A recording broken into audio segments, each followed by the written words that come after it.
12.2 day 1, we're adding, subtracting, and multiplying polynomials. So for the first example, we're going to add polynomials vertically and horizontally. There are just some cases where it is convenient to add it vertically and sometimes it's convenient to add it horizontally. So it's just good to know both methods. So here, when we're adding vertically, we're going to add it where we place all the common or like terms underneath the other like terms. They're grouped together. Okay, so I group my constants, the ones with the squares, and the cubes, and we're adding. So remember that there's a 1 in front of the x cubed.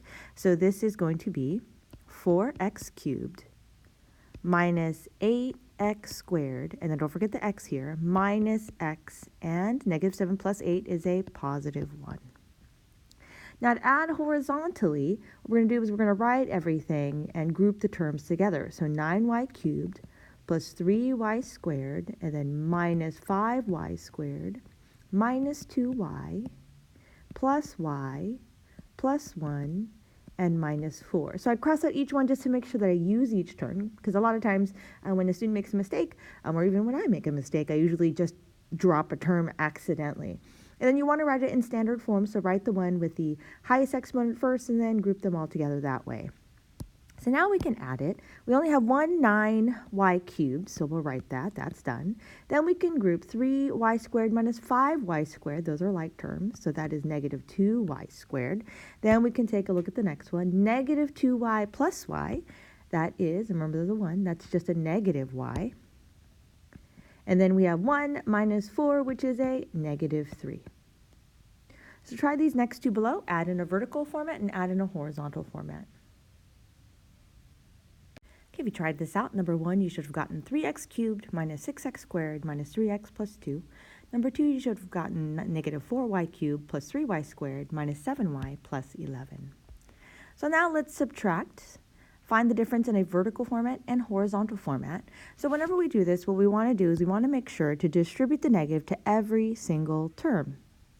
So I'm going to rewrite it. So this is negative 2x cubed. This becomes a negative 6x squared, then a positive x, and then a negative 1. I want to distribute it before I try to add or combine them, because a lot of times what happens is students forget to distribute and then it doesn't come out correctly. So I'm going to write the other one underneath it. 8x cubed minus 3x squared minus 2x plus 9. So now I can add it. So I distribute, then I can add it like I did above. So 8 minus 2, that's going to be a 6x cubed, minus 6 minus 3 is 9x squared. 1 minus 2 is negative x, and negative 1 plus 8 plus 9 is a positive 8. So find the difference in a horizontal format. So let's distribute the negative first. Negative 3z squared minus z plus 4.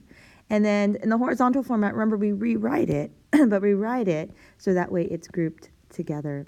2z squared minus 3z squared. Then we have a positive 3z, a minus z, and then just the positive 4. Then we combine like terms. So we have 2z minus 3z, that's a negative z squared. 3z minus z is a positive 2z. Then we have a positive 4. So try out these two examples below. Find the difference in each. So trying this out, you should have gotten 2x cubed minus 9x squared minus 2x minus 7 for the first example. And then the second one, you should have gotten 2z squared minus 3z minus 3.